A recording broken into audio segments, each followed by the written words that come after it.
This is my E46 that we've been restoring from the ground up and eventually will be a drift car. So far, if you've watched the series, we've literally completely done everything underneath this car, from suspension work, undersealing, rust repair, fixing the wheels. From the exterior, it looks pretty similar to what it did before. We'll get to changing that, but there is one reason why the car still isn't running right.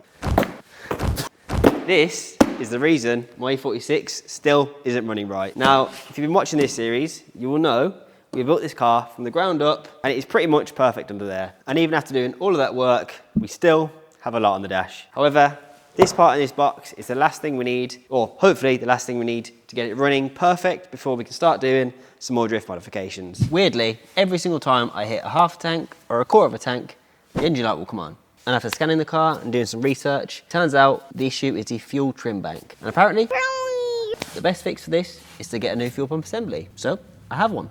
And in theory, this should be a very easy install, especially thanks to our AR Designs rear seat delete. The code will be on screen now if you want to go and buy your own. But let's get in the car, get the old assembly out, put the new one in, and hopefully that fixes our issue. Now I'm hoping, because when I put this rear seat delete in, I did actually have the seats out. So I'm hoping we should still be able to get it out pretty easy without having to take the seats out. We should be able to. Don't know how we're going to be able to see in there because the lighting's not the best. But first step is obviously to get that rear seat delete out so we can actually get to the fuel pump assembly. Let's go and we're taking it out. So I'm hoping if I bring this seat forward as well, I should just be able to maneuver this out.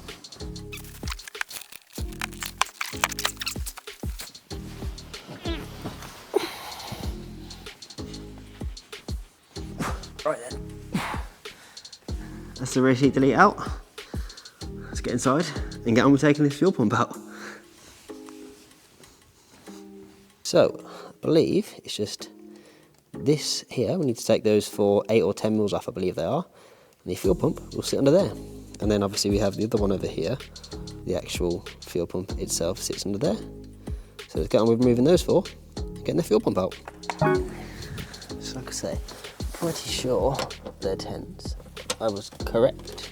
So, I don't know how good this angle is here, so apologies if you can't really see much. It's pretty dark in the car. I'm just going to pull that back to have a bit more access.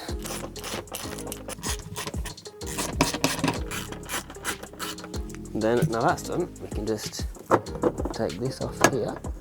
I'll just fold back, and then we'll reveal, which is pretty clean under here because obviously we've had the fuel tank out, we've cleaned under the car.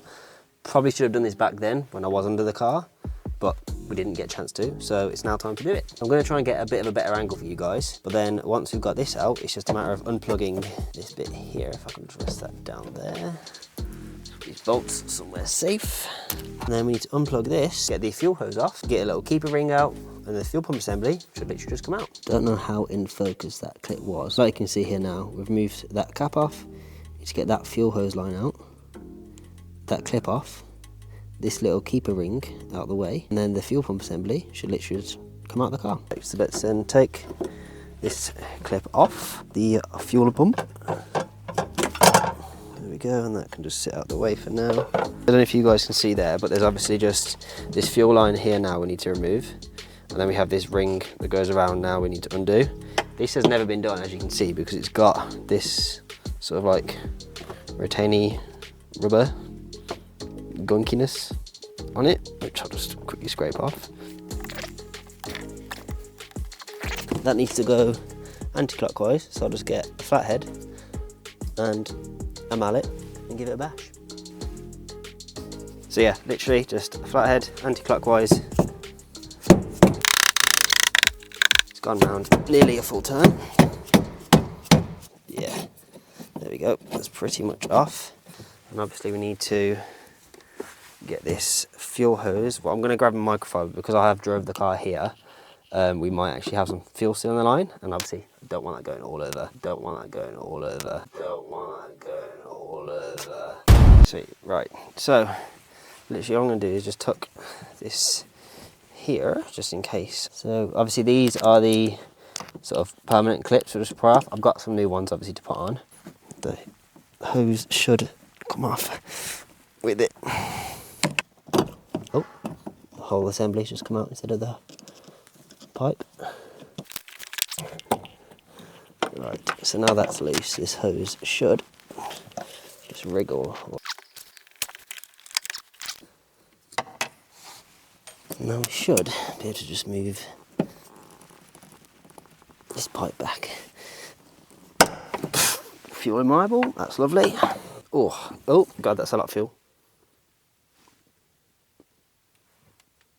It was at this moment that he knew. He fucked up. Right, so Ads had to come over and get the actual assembly out, because if I do this now... Oh, for God's sake. Well, It's out now. It's out now. So if we come over outside the car, this is the old fuel pump assembly, which is actually, I believe, the stock one. Now we have the new fuel pump. So it should... I mean, I don't really know what the fix is, what the issue is with that one, but people say to change it. I'm going to change it. Hopefully it works. So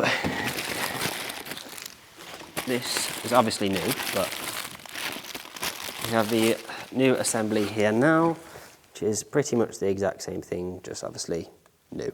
So we're simply just going to whack that in, put the plug back on, reinstall the fuel line without fuel pissing everywhere, and then obviously take this bag off, then we should be pretty set. I might need to actually clear the code on the car, because obviously it has the engine light at the minute, and then obviously give it a drive and we'll see if it's worked or not. But let me just take this off, and then we can get on with the install inside the car. Do you know these are £620 from BMW? They're so expensive. How much is that? 45 quid. Yeah. Right, so let's get in the car and install this one. Before we actually put this back in, I'm going to get the clamp on the hose, so it'll make life easier. Unbox these and stab myself with a goat. Make sure I don't get any plastic in my fuel. Right, let's see what size it will be. That looks about right to me. So let's whack that. You got it? Right, so that's on there now. Let's make sure that doesn't fall in, so I'll just push it a bit further down. And obviously we want to be this way, because this little end bit here will obviously hook into here. So let's hook that down in there.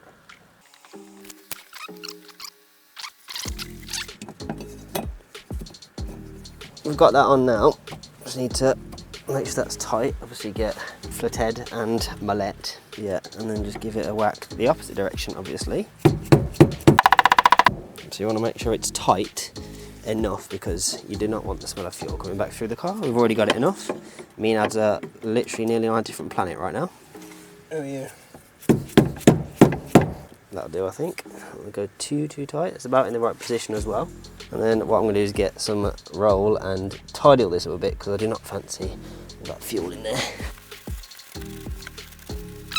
Right, so now we obviously want to take this little cap off. We can put the fuel line back on. And obviously we have the new clamp, and then these gracious snippies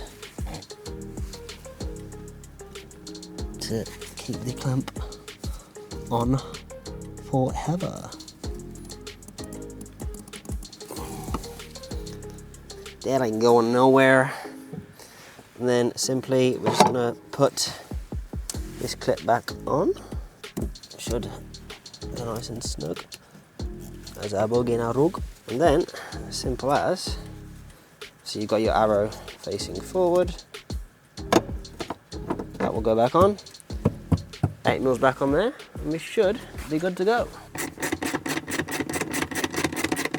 So, with that being installed in the car now, I want to make sure, one, it works, and two, obviously, before we get on with more interior mods, we want to make sure we can put the interior back in once and for all, and we don't need to go back in there and take it out. So all we're going to do is cycle the fuel pump on a few times just to get some fuel back in there. And hopefully, we should start the car.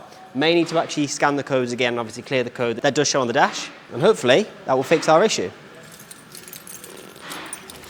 So simply, all we're going to do is literally, you'll hear it, you guys should know what a fuel pump sounds like by now if you drive the car.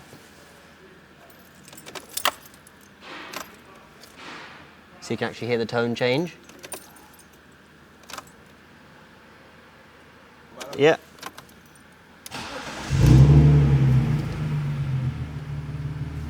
There we go. And the engine light will still be on, like I say, because we need to clear the code. But I also don't want to gas us out in the unit, so I'm going to turn it off. But at least we know the car runs and it works. It's time to put the rear seat delete back in the car, tidy up a little bit, and get on with some more interior modifications.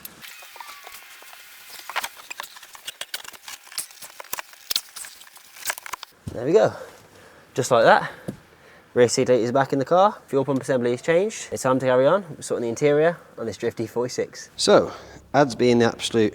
Yeah, so the audio actually cut out here, but as you'll see, Ads had his diagnostic tools in his car, which worked perfectly. So we could scan the code, see what else was on the car, go through what was there. Obviously, it came up with the fuel trim bank issue that I was having. It has actually flagged it in both of the trim banks, so I do actually think I might have a vacuum leak somewhere. So we will be smoke testing it at some point to hopefully rectify this issue, or I may just need a new MAF. But for now, we could clear the codes, get the engine light off the dash, and get the car running a lot better.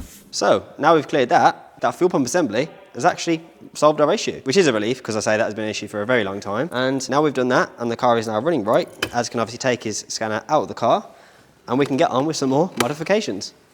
So, as you guys would have seen in the last clip, we got the fuel pump installed in the car. A little bit of fuel leakage, but it's fine. The car got me home, got me back. It's now the next day, obviously. And it's time to get on with sorting the last of the interior trims. Yes, I know I need to get new seats. Obviously, we want the cage still. But before we do that, we're going to do what we've got. Get these interior trims sorted. Next will be seats and down the line cage, because that's going to be really expensive. But if you guys know BMWs, or you own a BMW E46, I think it's just the E46, maybe some older ones, there is this weird coating on the interior trims. And obviously after 20 plus years, it goes a bit nasty. So we're going to try and get that off as best we can, clean them up, and get them back in the car. So the Eagle Eye viewers will see we have a bit of a jump in quality. So we also have a new cameraman behind the camera. So in the last video, a few of you guys commented that there was a random line across the screen because my old camera had actually had a crack in the lens, and obviously I didn't really have much of a choice. So we're in a bit of a transition, hopefully trying to up the quality for you guys. So we're testing between a few different cameras, and hopefully we pick the right one. Basket you would have just seen was on, what camera was that? A Canon something. I'll throw it up on screen what it is. And then this camera now, we're on a Nikon D7 200, I believe. Let me know in the comments which one you guys prefer. Obviously, we're filming this video mainly on this Nikon, and obviously the next video will most likely mainly be on the Canon. And then you can, is it over there? Yeah. Then you guys can obviously let us know which one you want us to use. But for the sake of today's video, obviously, like I say, Eagle Eye viewers will know we haven't had the center console back in the car since we took it out before the rebuild. And now it's time to refresh it, get it back in the car, and then get on with some more interior modifications. Apparently, acetone on these trims gets rid of that little residue I was on about. We'll find out. If it works, it works. If not, they're getting sprayed trim black. So let's coat these in acetone. I'm probably going to try on a little section first to make sure it works, rather than wasting my time and wasting acetone on the whole thing. So I'm going to test a little section, see if it works. If it does, do it on the whole thing. If not, we're going to spray them trim black and then get them back in the car. So let's get on with it. So, in a ridiculous amount of bubble wrap, that smells like acetone. If you couldn't tell, that I assume is the chemical symbol for acetone. Store in a cool, dry place and out of reach of children. Wear correct PPE when using. Let's just cut back to when I sprayed fuel in my eye doing the fuel pump. Right, so I've got some old rags, because I don't want to ruin some nice rags. I'm just going to do a little bit on this top section. This can come out because these are cracked and I've got new ones. So they're fine.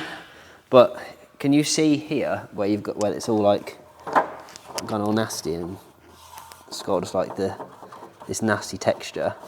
It's just not what you want. This one, you can actually see here where it's already rubbed off on this one. So I'm hoping that is the finish we'll be left with once we get rid of all this residue. So if we can be left with that finish, that'd be great. Might take some marble grease, we'll soon find out. So let's simply open this. Right, so let's get a bit on there. I should actually probably wear gloves, joking about PPE at least, but don't know how much this is going to work. Might be better with a scraper or something. It's doing something. Oh yeah, it is coming off. It is kind of, well, you can see it's on here, it's coming off. Where? But don't know how long that's going to take. Right, so I'm going to grab some blue roll because as you would have seen, scrubbing that is going to take some time. So if I use some blue roll and just let it soak, I'm hoping it will actually work a bit better. Thank you for catching that blue roll, guys. So I'm hoping if I leave that to soak, oh, trod on the kettle, it might work a bit better. Oh, she's pouring water everywhere. Fuck's sake. No, you've proper spilled it. Fuck's sake. So, do we have any sprayers? This may not actually work, but I'm going to try. My hand's just disintegrating. I'm actually going to put gloves on. I've literally got them in my pocket. It feels weird wearing gloves with a short sleeve. I haven't worn a short sleeve in so long. But if you watch, I don't know when you're watching this, but the weather this week has actually been okay, or the last couple of days. I've actually just quickly peeled this back, but if you look, it's actually reacting a fair bit, so we should be able to scrape that off. Right, so let me get something to scrape with. We have these trim tools. I'm going to try with this one to start off with, to see how well they scrape off. Like I say, this has started to bubble up a bit now. Oh, this might actually work. I mean, we've got a fair bit of that off. I'm going to crack on with this. It's probably going to take quite a long time, so it might be a time lapse. I might just pick up with you guys once it's done. But let's get to sorting all these trims out, and hopefully I'll join you guys once they're restored, and we can get back in the car.